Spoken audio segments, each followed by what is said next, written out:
pessoal, eu sou o professor Hajime, sou o professor da disciplina Corporeidade e Movimento, e esse vídeo, que a gente dividiu em 3 partes, ele vai dar entrada à unidade 4, que trata sobre as perspectivas pedagógicas na relação corpo, movimento e educação.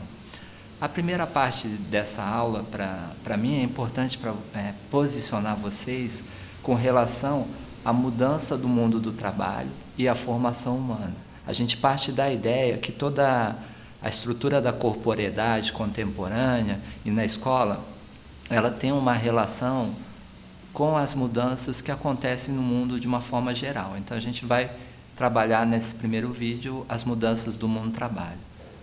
Essas mudanças do mundo do trabalho, por sua vez, elas dependem da estrutura social que a gente está inserido, que a gente costuma dizer do capitalismo, né?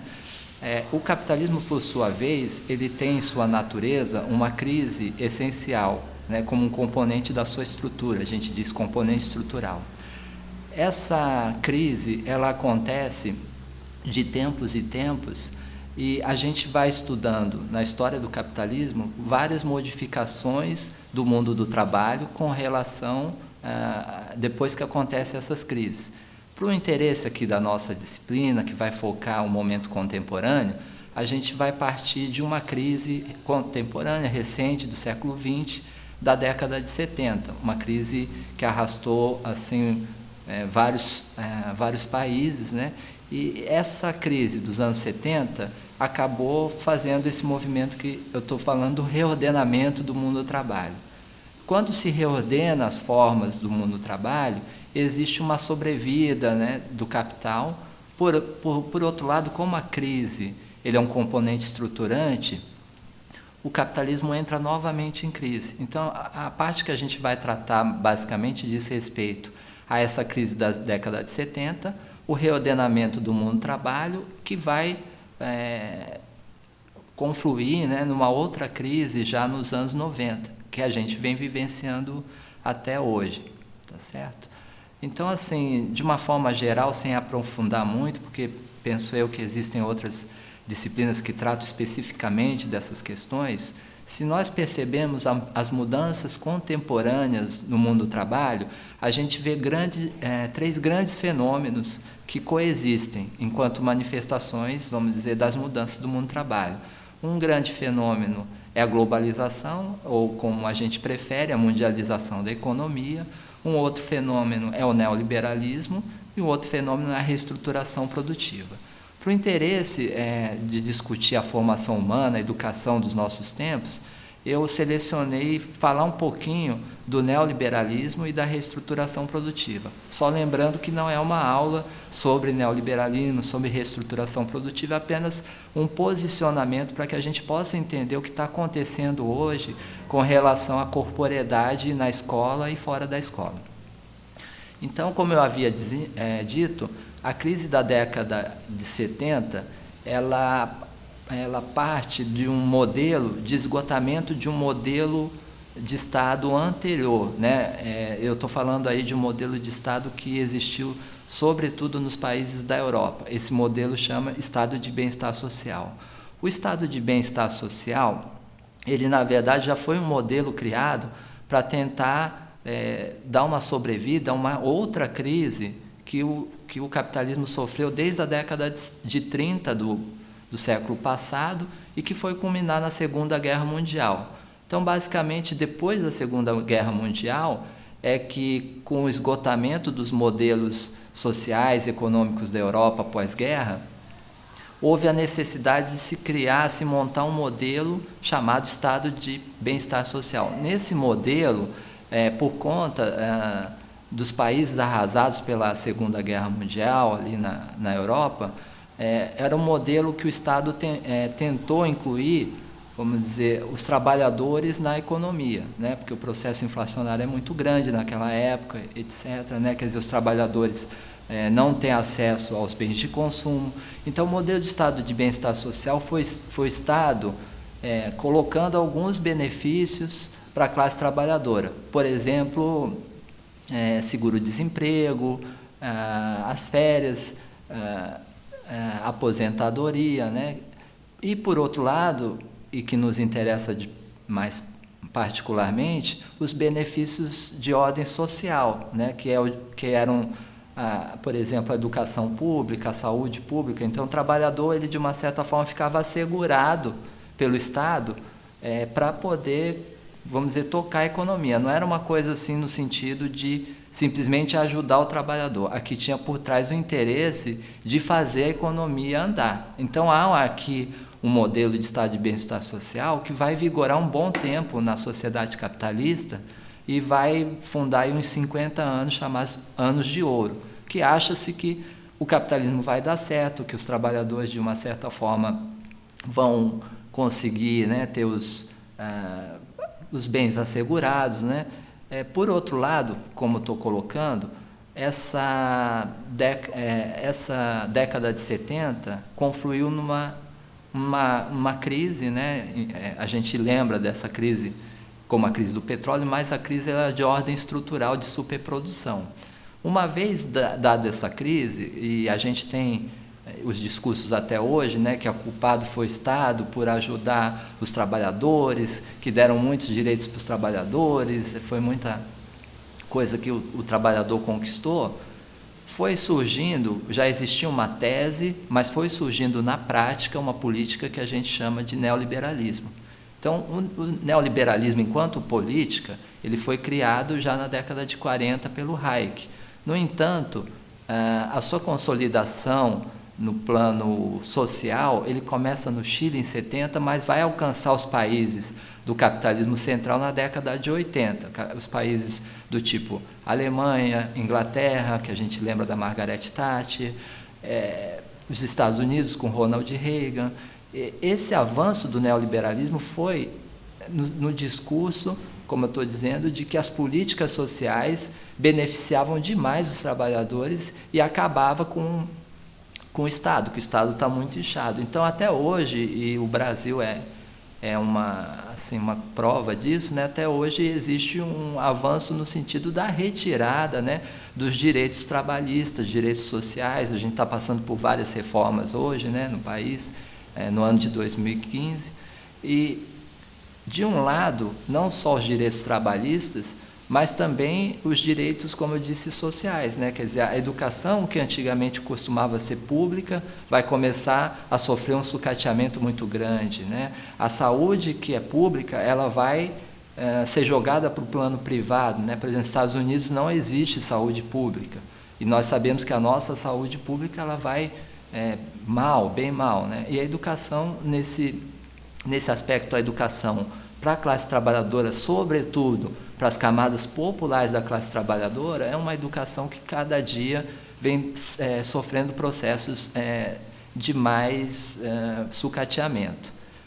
Paralelo ou junto, né, junto com esse modelo do neoliberalismo ou da mudança do estado de bem-estar social para o neoliberalismo, existe uma base que a gente chama de acumulação produtiva. Então, na base do bem-estar social, existia um modelo que a gente chama de taylorismo-fordismo, né? Vou explicar daqui a pouco como que é isso. E hoje a gente tem um outro padrão de acumulação que a gente chama ou de toyotismo ou de acumulação flexível.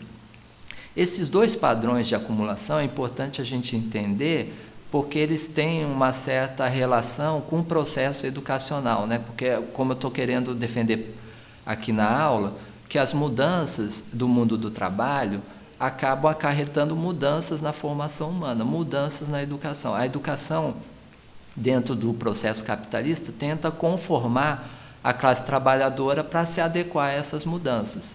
Então, caracterizando um pouquinho o taylorismo-fordismo, que é um modelo que vai estar junto com o estado de bem-estar social, né? E o Ford é aquele Ford, da empresa Ford, do automóvel, né? Então é uma história do começo do século XX.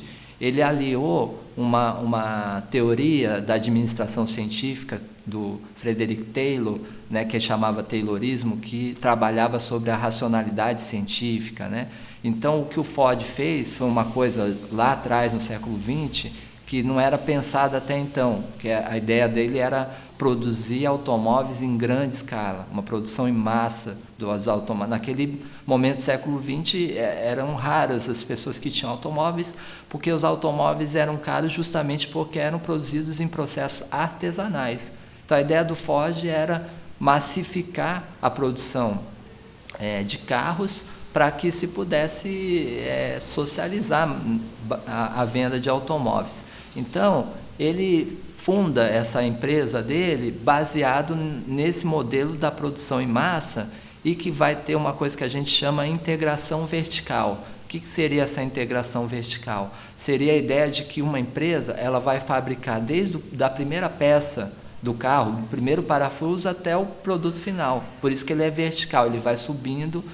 Então, daí vocês começam a entender o seguinte, uma fábrica que produza desde o primeiro parafuso até o último parafuso, ela é uma fábrica que vai empregar muitos trabalhadores. Percebam que, nesse momento, uma fábrica dessa natureza, fordista, ela precisa de um certo apoio do Estado, né, porque ela tem que empregar muita gente. E a fábrica ela precisa lucrar, ou seja, de uma certa maneira, ela precisa explorar os trabalhadores. Então, aqui, o estado de bem-estar social ele surge como uma política que vai ajudar esse modelo, né? Porque o estado de bem-estar social oferece vários benefícios sociais, quer dizer, o trabalhador não ganha um salário real, mas ele tem uma educação pública, ele tem uma saúde pública. E aí, esse taylorismo fordismo ele vai ser, como a gente costuma dizer, a base produtiva para o estado de bem-estar social erguer, né? E ele trabalha sobre a racionalização das operações. Então, essa que é a questão que leva para o ponto de vista educacional, né? Ou seja, o que o trabalhador fordista faz exatamente na fábrica. Eu estou colocando aqui no slide para vocês algumas imagens daquele filme Tempos Modernos, do Charlie Chaplin. Então, acho que é um filme que vocês podem ver, se já não viram.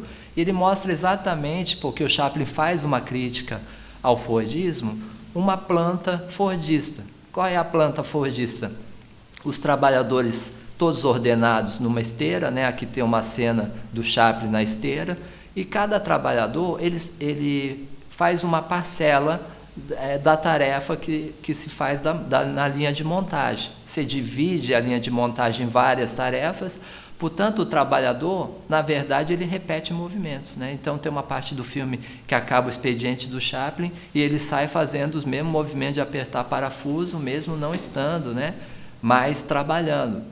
Por que estamos colocando essa questão? Imagina o tipo de educação que precisa um trabalhador, né? Que bate ponto, bate o cartão, entra na fábrica, fica em frente a uma esteira e começa, desde o começo do expediente até o final, só apertando parafuso, só fazendo o mesmo movimento. Então, exige um tipo, lógico, de formação humana aqui, um tipo de educação, que é diferente do tipo que exige hoje. Então, aqui, como está colocado aqui, existe a introdução da esteira na produção e uma automatização das fábricas nesse modelo taylorista fordista. O Ford ele conseguiu cooptar os trabalhadores, dobrando os salários para generalizar um modelo dele, né? Quer dizer que antes os trabalhadores que sabiam montar carro, eles eram verdadeiros artesãos, eles sabiam montar o carro inteiro. Então, de repente, o Ford coloca ali no jornal que vai contratar trabalhadores com o salário dobrado, né?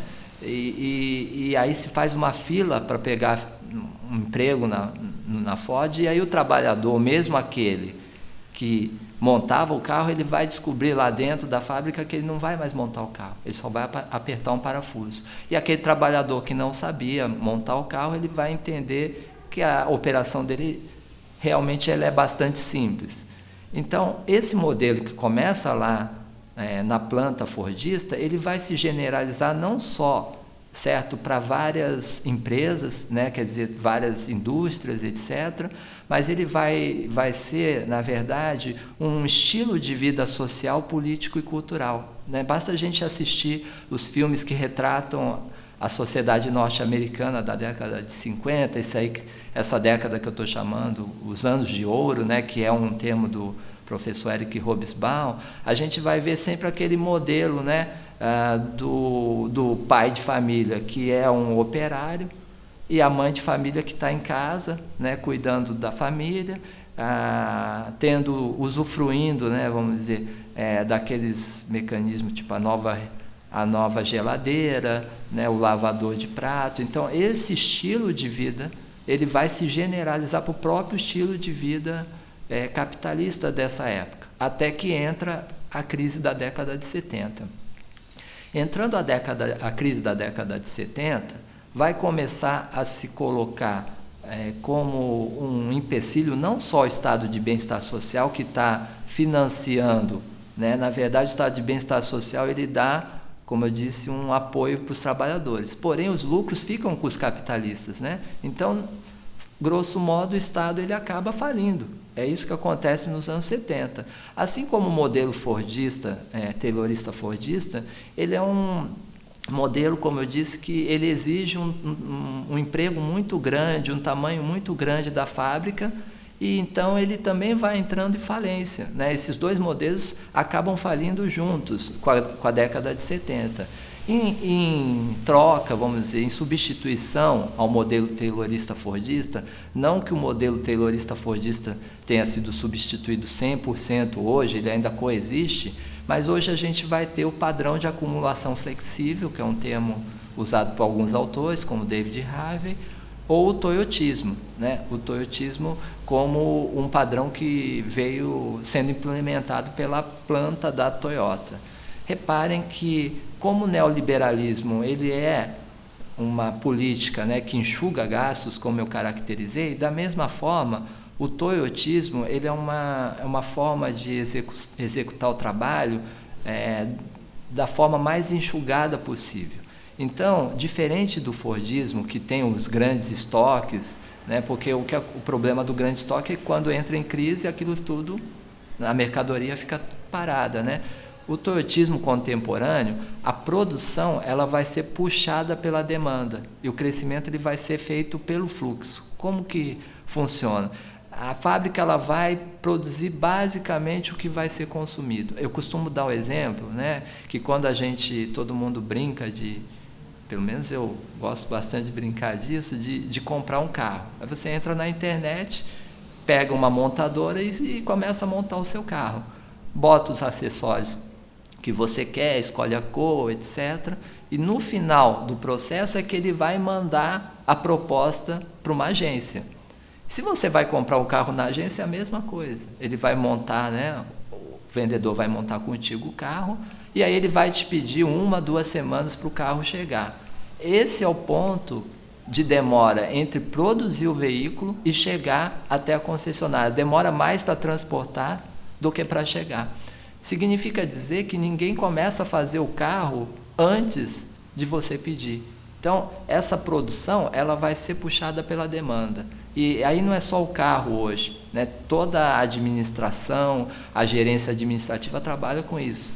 Costumo também citar o exemplo do McDonald's, que joga lá os hambúrgueres, tem aquela esteirinha deles, e eles têm ali um controlezinho, né? Tem um Big Mac, tem um hambúrguer. Só depois que você come o hambúrguer, que o funcionário vê que está faltando hambúrguer, ele vai produzir. Se não for assim, ele não vai produzir para que não haja acúmulo. Então, isso é o que foi chamado de produção flexível, né? Com a ideia do just in time, ou seja, fazer exatamente quando precisa. Isso foi feito na Toyota com um mecanismo muito simples, que é uma placa chamada Kanban. O que é essa ideia da placa? É simplesmente você colocar uma placa com determinadas cores diferentes a uma peça. Então, a pessoa, o operário que estava montando o carro, pega a peça que ele precisa, nessa peça tem o Kanban, tem a placa, ele tira a placa, né, destarracha ali e joga num canto. Em certo momento do dia, passa alguém recolhendo as placas e vai repor apenas a partir das placas, né, que ele sabe que foram as peças gastas, só vai repor no estoque ali do funcionário, do operário, aquilo que foi gasto. Então, essa que é a ideia, eu só vou usar o que eu realmente gastei. Isso não é só na planta da fábrica, mas está em todo lugar. Então, eu costumo também dar um outro exemplo da farmácia. O que era uma farmácia da época dos nossos pais? Era uma coisa enorme, né? Com uma prateleira que ia até o teto, aquela escada que rodava, né? A farmácia inteira. Tá? Hoje você vai na farmácia, ela continua com muitos produtos, mas a maior parte dos produtos são coisas de consumo. Tem até sorvete, enfim, tem toda essa discussão. Remédio, que é o que a farmácia vende, ela tem um estoque mínimo. E ele só vai ser pedido conforme a demanda, conforme, né, os pedidos. Então, isso está colocado, né, para todo o mundo do trabalho de uma forma geral. Isso foi possível graças à grande tecnologia que foi introduzida nessas épocas, né? Quer dizer, para se montar o carro na planta taylorista fordista, existia um processo de automação, como eu disse anteriormente, mas para você montar um modelo e passar para a montagem de outro modelo, tinha que praticamente parar a fábrica, adaptar todas as máquinas para montar um outro modelo, né? E depois começar a montar. Então, era assim, meio que como se fosse o carro da estação, como tem fruta, né?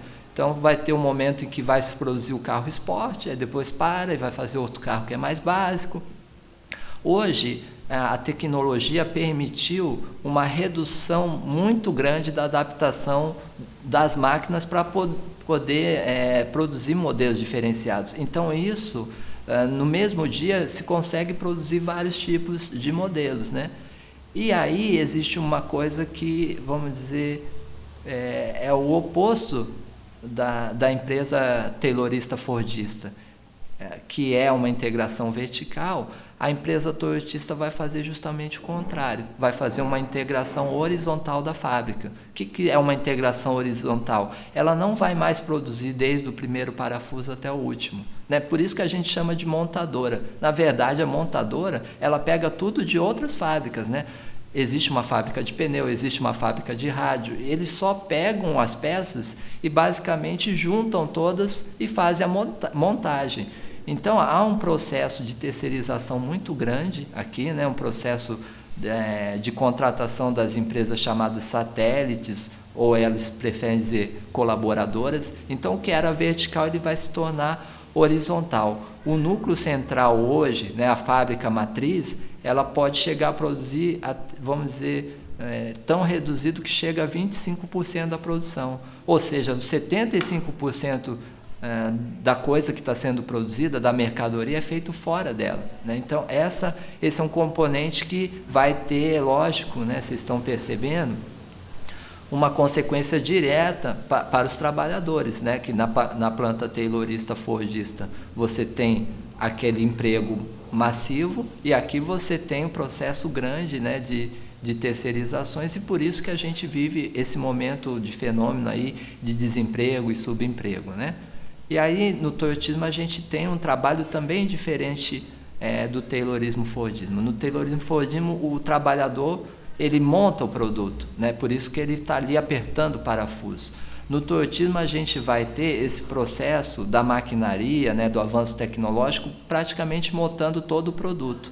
Então, o que ocorre, no fundo, é que o trabalhador que está ali, ele não está mais apertando o parafuso. O trabalhador que está ali no processo produtivo, ele está gerenciando máquinas. E aí, vocês podem perceber o seguinte, que numa planta taylorista fordista precisa de muita gente para montar as coisas.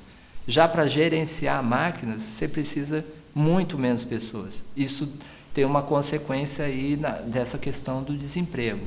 Então, no toyotismo, e é isso que nos interessa aqui para a nossa discussão, a forma de trabalho é diferente, né? No taylorismo fordismo, a pessoa aperta parafuso, como eu disse. Existe uma demanda de educar uma pessoa para apertar parafuso, que é bem diferente da demanda contemporânea, que tem que ensinar ela a trabalhar gerenciando máquinas. E ela não gerencia sozinha, ela gerencia em grupos, né? Então, ela, na verdade, só entra em ação, propriamente dita, quando alguma máquina dá algum problema. Então, ela está ali para solucionar problema, não ela sozinha, é a célula dela. Então, a gente tem hoje, né, os círculos de controle de qualidade, o que a gente chama de CCQ, tá certo?